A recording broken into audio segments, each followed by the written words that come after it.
Hey everybody, welcome back to the All Out Motorsports YouTube channel.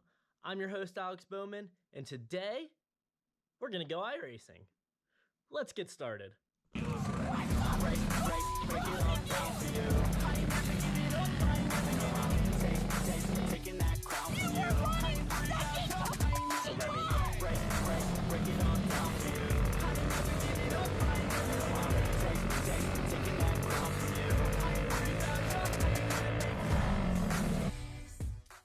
So, as you guys heard in the intro, and as you can see behind me, we're going to be doing things a little bit differently today. Instead of working on real-world stuff, I'm going to give you guys a look at the iRacing setup.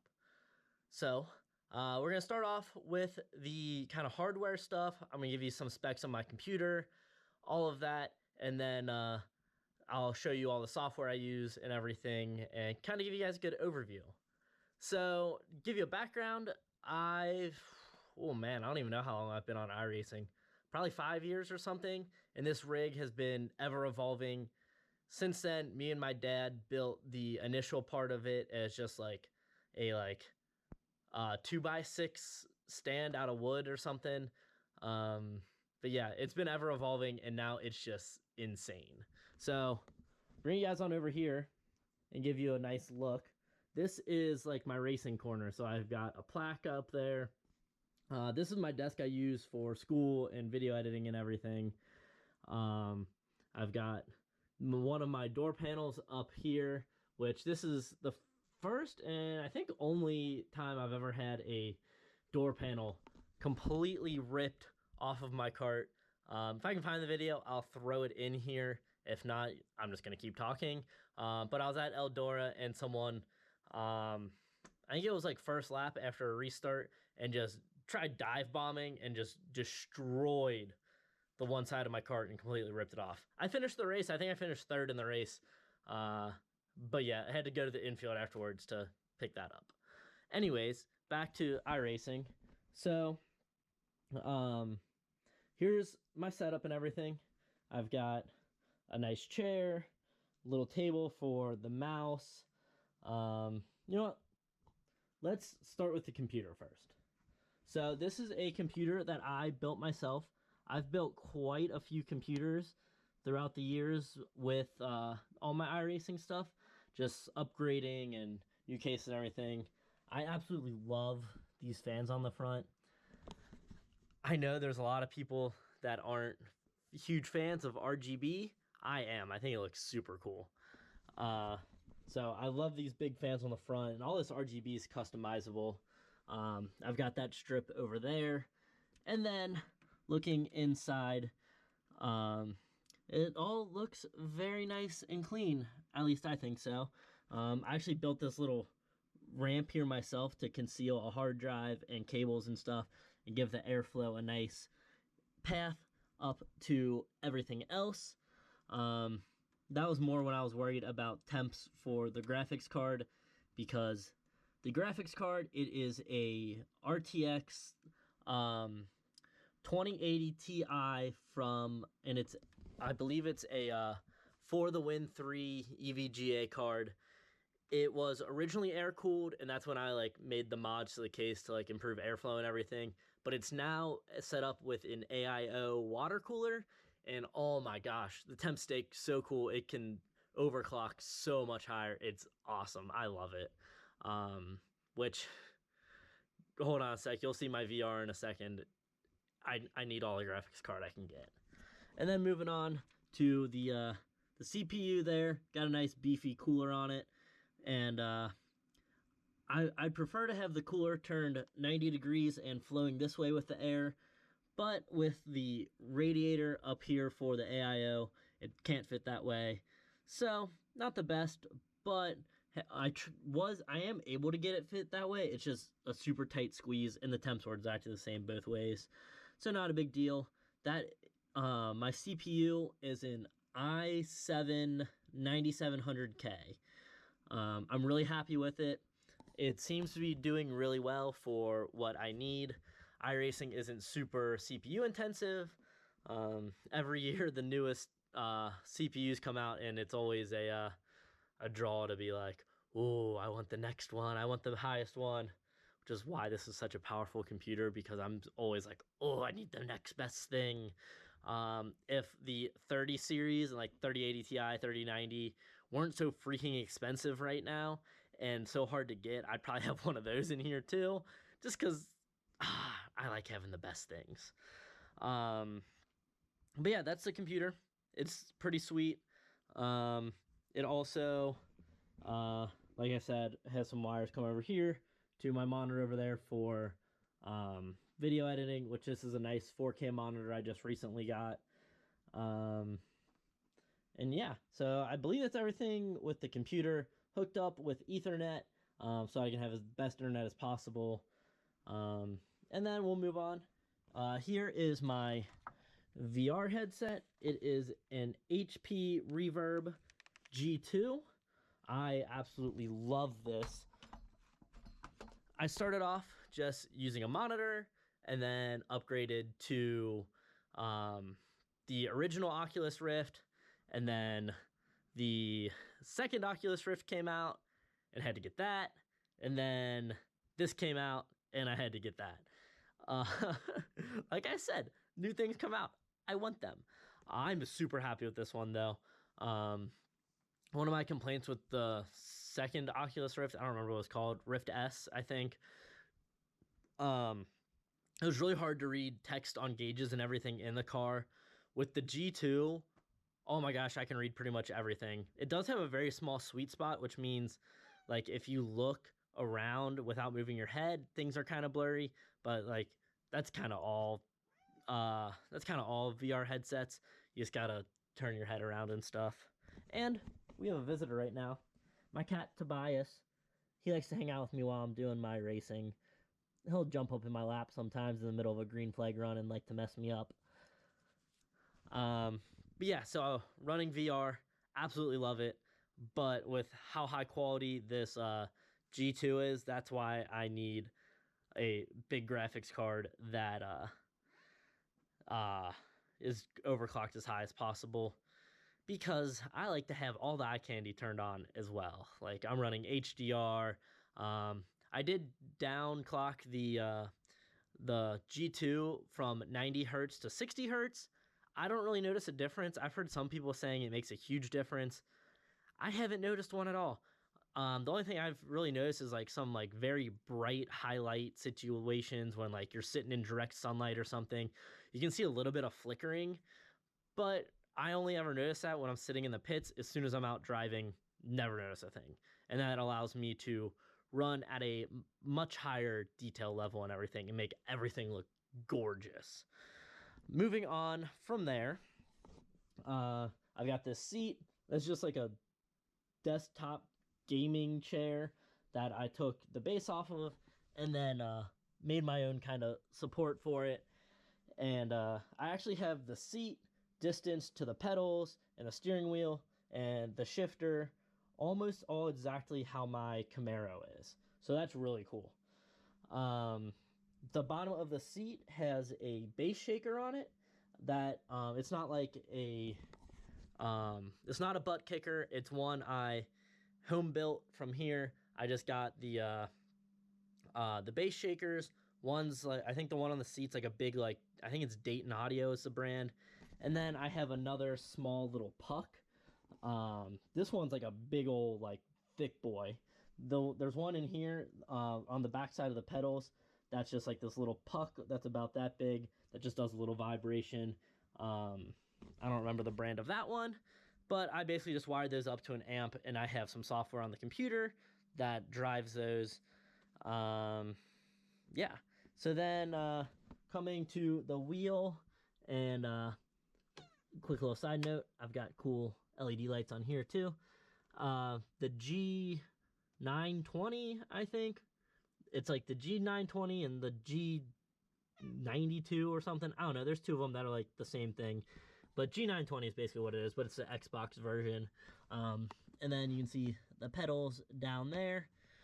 And those are invert mounted. I really like them that way. And then let me climb in here real quick. Ugh. Okay. So this is from where I'm sitting. I'll come over here. See, look, Tobias really likes to be on my lap when I'm sitting in this chair. So, turn those off for a second to get you guys some better view of what's going on. Here's my controller for the, like my amp for the bass shakers. This turns on and off right there. And then if I need to adjust the strength of them or anything while I'm racing, I can just reach over and have that. I have a fan here that is wired up to this switch over here, so I can just flick that.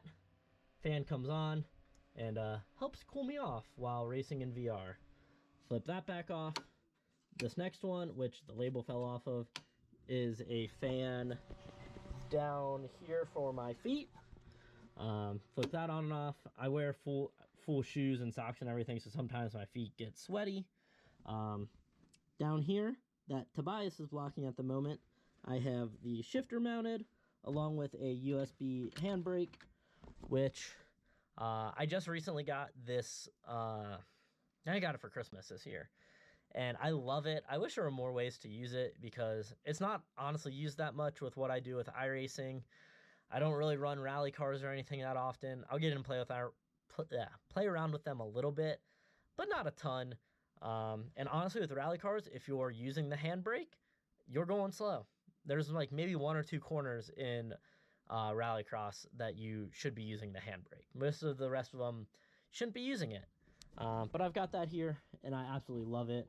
One other thing I have to do, I have to make sure I always put this up, because if I have it down, I can't get to the shifter and everything. Got a nice little holder for my phone there. Something else I got this year is a Stream Deck. So from here, I can launch my software, and then let's see. If I go to my iRacing profile, I can... nope, that's not. There we go. iRacing. I can control some of the audio stuff. Like volumes, and then I have some presets for sending text. Looks like there's a pretty big glare on there, so you probably aren't able to see that right now. But I've got all that right there, and I use this for some other things with, I have some OBS stuff programmed on there as well, because there was some points where I thought I was going to stream, but then never did. I use this for some other things with other games as well. I love this. It's super cool. And then I have an old iPad here as well. And I just kind of use this. One of the things I use it for, if I'm doing some tweaking and stuff, I'll pull up Logitech gaming software.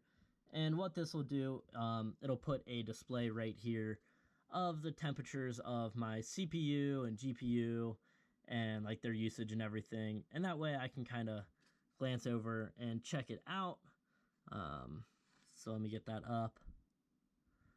So yeah, here you can see that's all the GPU stuff, CPU stuff, and then RAM. So at any given time, I can look over and check that out. One of the things I love with the G2 actually is that it doesn't fit my face perfectly, which sounds bad, but it's actually really good. Well, actually, the reason it does this is I put a different face thing on it to get it closer to my face so I have a bigger field of view.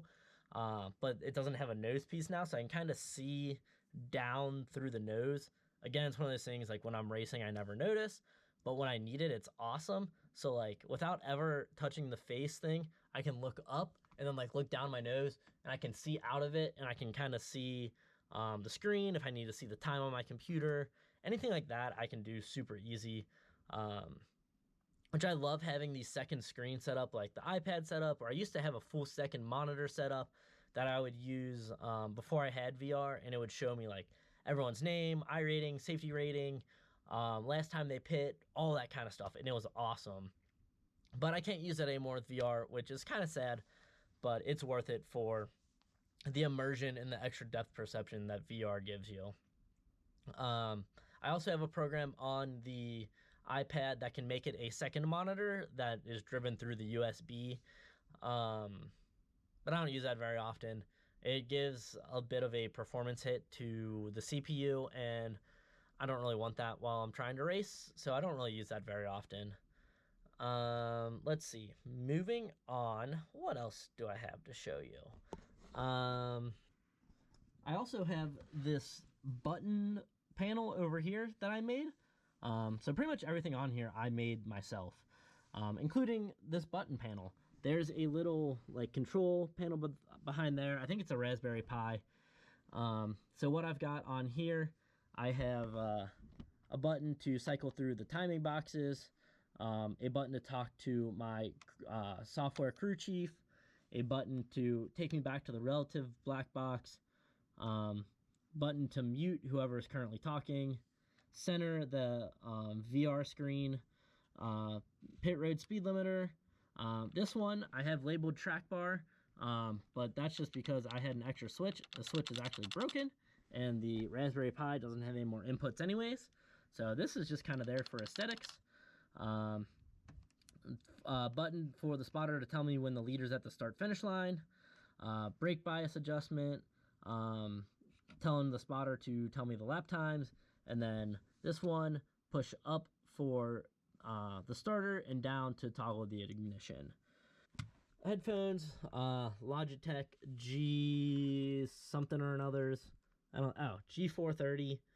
They are surround sound headphones, super awesome.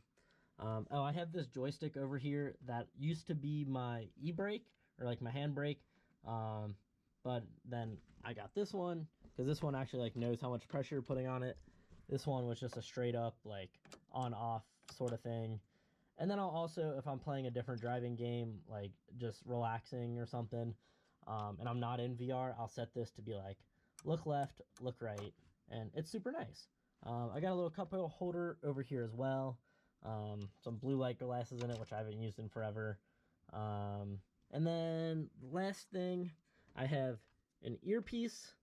So what I'll do while I'm racing is I'll have the earpiece in one ear, and then I'll have the Logitech headphones, obviously, on my whole head, and all of the game sounds and all of that from the simulator will come through the headset, but then any speech will come through here. Just like a spotter's talking to me in real life, it'll be coming through here while the surrounding noises are coming from outside. So I have voice chat, my crew chief, spotter, all of that all come through this headset or through this earbud. And I really like it that way.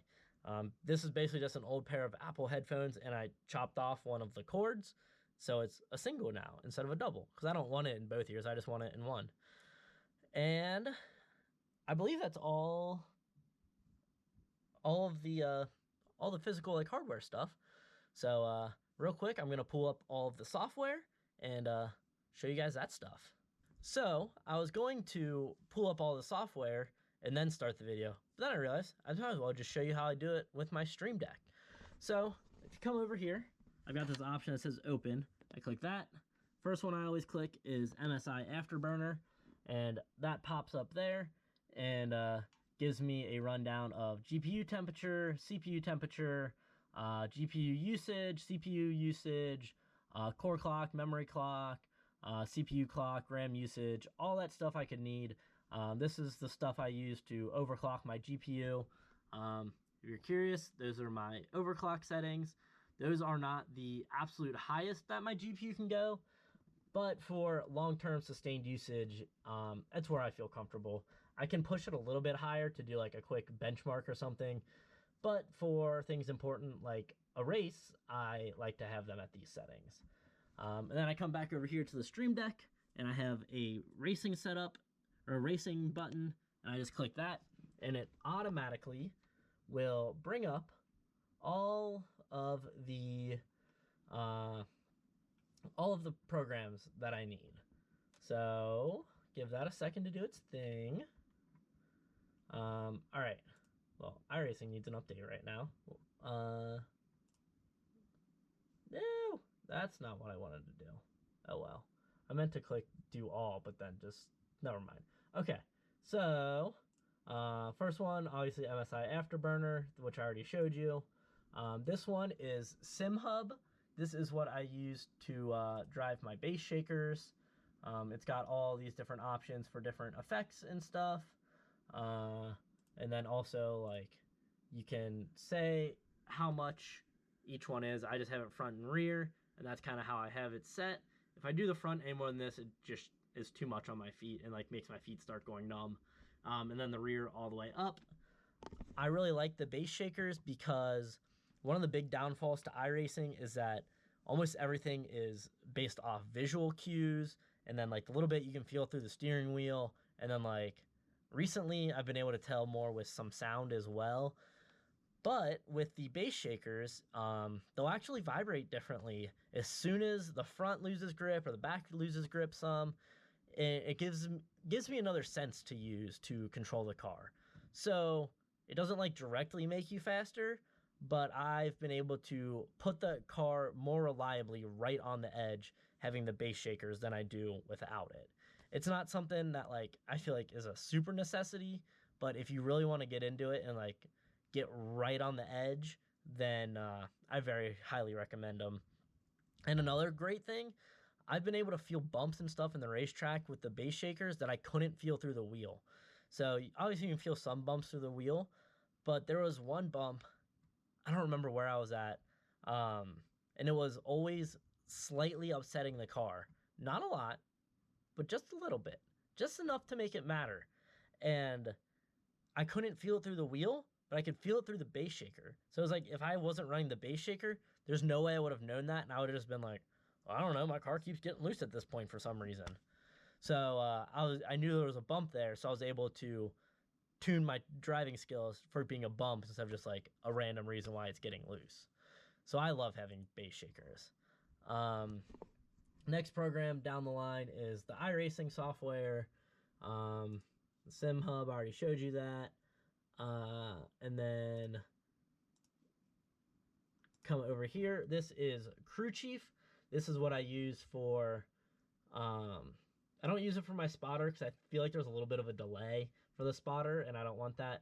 But I use it for my Crew Chief and if I need to ask it things, and there's certain information that the Crew Chief gives me that I really enjoy. So I believe that is everything for the software side as well. Oh, I also have, this doesn't come up because I don't always use it, sim racing apps. So it kind of opens up like your own little server or whatever, and then on a different screen, aka the iPad, it will show like you can do a whole bunch of different stuff for what you want in lost my train of thought. On a different screen, you can like there's a whole bunch of stuff for like what you want to see, like streaming overlays and all of that kind of stuff. Really, the only thing I use it for anymore is a stream overlay on the rare occasions that I stream. I don't really have that much time on iRacing anymore because it's race season, but during the off season, I might try to get into a regular streaming schedule. We'll see. I'll let you guys know about that at the time. Yeah. So, I believe that's all I got for you guys with the iRacing setup. One thing that I've been contemplating getting and kind of researching on the internet is getting a sequential shifter. Only issue is like it would need to go in this area, and I don't really know where I would put it. I'd have to like build more stuff, which is super easy because like this is all just made out of wood that I painted black, so it's super modular. I can build it however I want, but I don't know where I'd put it. But with the next gen NASCAR Cup car having a sequential shifter, I really want one. I just don't know if it's going to be worth it. There are a lot of cars in iRacing that do use the sequential on the floor shifter, but I don't know if that's going to matter that much over the typical paddle shifters on the wheel that I have.